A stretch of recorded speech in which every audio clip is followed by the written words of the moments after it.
What's up, everybody? I'm Tony Clapper, and you are here at the Rangers Stop and Pop in Atlanta. We are super excited to be here today. We have a special guest, Mr. Eric Stewart. How are you? I don't. Oh, it's just me. It's me. Oh, Oh, it's you. oh, It's it's you. It's me. you. It's Yes, you. yes. Many of you may know him as the voice of Brock. He's done some things on Yu-Gi-Oh. I can't remember the character's name. What's the character's name, man? I'm super bad. Yeah. Kaiba. There it is. There it is. You're a musician. You're a voice actor. How's the weekend been for you so far? It's great. I've been doing a bunch of conventions that are a little bit different format, and this is one of the first sort of anime slash Yeah. pop culture ones that I've done in a while, and it's just great because there's a little more fan interaction. I love that. Yeah, no, it's great. It's also good to see so many cool friends of mine that are Rangers. Yeah. I love those guys. So it's cool. Yeah, they describe this con as somewhere where you guys can kind of let your hair down a little bit. You get to interact with the fans a little bit more. It's not as like formal as some of those other cons are. Um, so yeah, it's fun for us. It's glad it's fun for you as well. So question I have for you: going into um, a voice acting role, how do you prepare for that? What's your preparation for going in to playing a new role? So a lot of the shows that I'm known for, like I played Brock and James on Pokemon and And Seto James, yeah, Kaiba, on Yu-Gi-Oh, and they're all dubs, Japanese dubs. So a character might be a big, sort of heavy set, tough guy, yeah, and his name is Tiny, and so the original Japanese might be a deeper voice, but here, in America, they say, oh, it'd be funnier if you had a high pitched voice. That's mm, a funnier idea. So, in terms of preparation, usually the director will have some sort of input yeah, for guidance. I know that because I directed a lot of Yu-Gi-Oh, I directed a lot of Pokemon. I know that for me, we were we had a lot of characters that were in the same age group, same sort of type, like especially mm, on like Yu-Gi-Oh, you have like five young guy voices, yeah. right? So how do you tell the difference? How do you make them different? Mm. So we would sometimes assign different dialects or accents, even though sometimes it didn't make sense why this guy was British and this guy Right, was right, from New right. York and things like that. But it also made it very easy for the fans to recognize who Mm. was speaking if they even heard it from the other room Yeah, because they had something different about them. So yeah, it really depends on the project. I also there are voices and registers that I like to use. I've made decisions sometimes to do a voice that's been painful to do, which would be a dumb thing to do for a yeah. long running character. But yeah, it varies. Nice, nice, nice. So, would you have ever thought that Pokemon and even Yu-Gi-Oh would be where they're at now, and you would still be doing shows and just bringing so much joy to people's life, just meeting you? Did you ever think that it would be at this level? So when we first started working on Pokemon, we were working on a lot of other things. Mm. And anytime you start up a new show, the people behind it will tell you this is going to be the biggest thing ever. Yeah, And so as an actor, you go, yeah, sure, I'm sure. yeah. But that was the surprise Mm. when they brought me in to. First, they brought me in to direct Yu-Gi-Oh before I had the role of Seto Kaiba. When they brought me in, I looked at the format of Yu-Gi-Oh and I said, "Oh, this is Pokemon 90210. This is for all the kids that grew up Yeah, with Pokemon. Now they maybe want a little slightly more mature storyline. yeah, It's the same format. yeah. It's going to be huge, Mm. and so I'm not as surprised as the popularity for Yu-Gi-Oh Because because the Pokemon model makes so much sense. yeah, There's a moral to the story. There's something redeemable about each character, mm.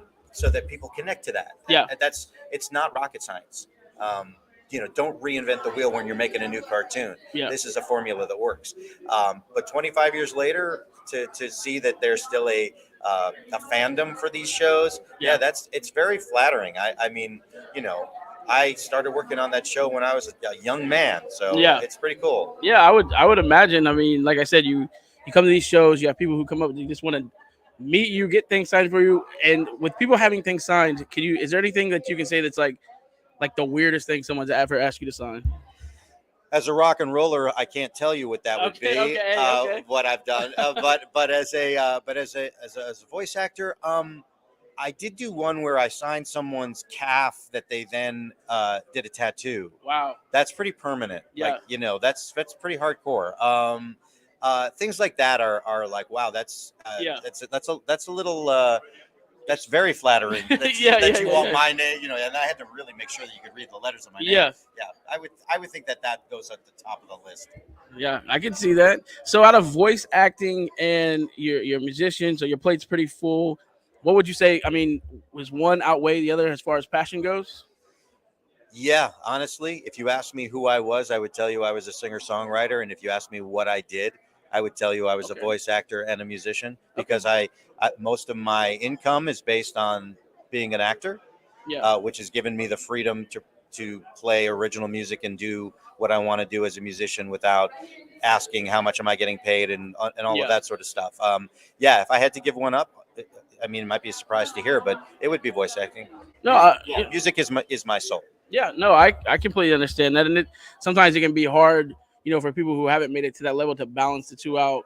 And it's nice that you're able to find the balance in that you're able to do what you love, able to do something that's bringing in the income to be able to do what you love. So that's awesome. I have to go on the record right now and ask you, what is better, Pokemon or Yu-Gi-Oh? Wow. It's tough. I gotta ask though. I got a friend who's watching right now, and we have this debate I every don't know if day. I don't know if it's one is better than the other, but I will say this. I enjoy comedy. I love the funny stuff. So like a funny bad guy like James is a lot of fun to play. Yeah, But Kaiba is so easy for me to do because it might be a surprise, but the sarcastic sort of rival is really easy for me to find in my character. that was that was gonna be my next question. Out of every character, like the characters that you've done, who do you relate to the most? So I could read a Yu-Gi-Oh script as Kaiba without it being written for me. wow. Okay. So so when doing that, when doing the preparation for the characters, that one was a little bit more easier for you because you're like, yeah, that's me. Yeah, well, because like the Team Rocket stuff, it's funny. Brock is funny Yeah. too. And we had great writers on that show, and we had really good writers on the Yu-Gi-Oh stuff too. But the thing that got me the role of Kaiba was not necessarily just the voice that I was using.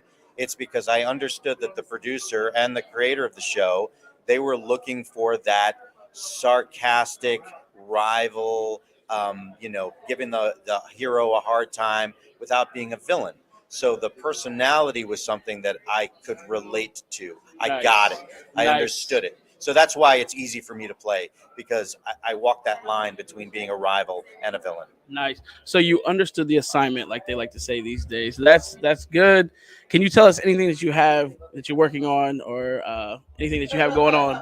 So two things. So music wise, with the Eric Stewart band, I've been trying to do a single almost every month or a month and a half, Nice. just to keep working on music, especially during all the COVID stuff and not Right. having any live performances was really tough for us. So you can look for that music. On Eric Stewart band is everywhere. It's streaming all over the place. But the other thing is Dan Green, my partner in crime on Yu-Gi-Oh, who plays Yeah. Yugi. He and I are creating an original cartoon. That has Nice. nothing to do with what we've done in the past. It stars a lot of the people that you've seen and heard before. But it's done, we call it an illustrated audio drama. It's black and white. Okay. It looks like you're looking through a comic book while you're listening to an audiobook. Wow. And Dan hand draws all of the art, Wow. which is really a cool. It's just a Yeah. cool concept. So that's something that we're working on. We've already recorded 26 episodes, and Wow. we're finishing drawing the third one right now. Because it takes him some Yeah. time to do, but it's really neat. It's all black and white. It really looks. It's very Wow. retro. That's exciting. Yeah. That's exciting stuff. Hey, I don't have you talked much about that on social media? No, it's called Crossing the Gods, and it's really neat. Yeah, if you see the cast, it's actually the cast is most of the people that you know from Pokemon and Yu-Gi-Oh, all playing very different types of roles. It's Yeah. much more sci-fi. Wow. Yeah, it's cool. It's more mature but it's still PG. Nice. Hey, I feel like we kind of got like a little exclusive Yeah, just there you now. go. That's There you nice. go. That's nice. Where can the people find you at, social media wise? So ericstewart.com. The website's got all that stuff. I'm on Facebook. I look like this with a microphone. Yes. Twitter, you'll see me with the microphone. Yeah, I'm not great with social media. Everyone shares stuff, and then I go, oh, yeah, that looks good, and I'll say that looks great. But you guys are much better at that stuff. I'm an old man. Hey, I still understand. use like a carrier pigeon, I understand. I understand that. It has been an absolute pleasure to have you with us. Thank you for taking time. I know you got a lot of stuff going on, so we don't want to hold you too long. Everybody, thank you for tuning in, and stay tuned because we have many more to come. Peace out.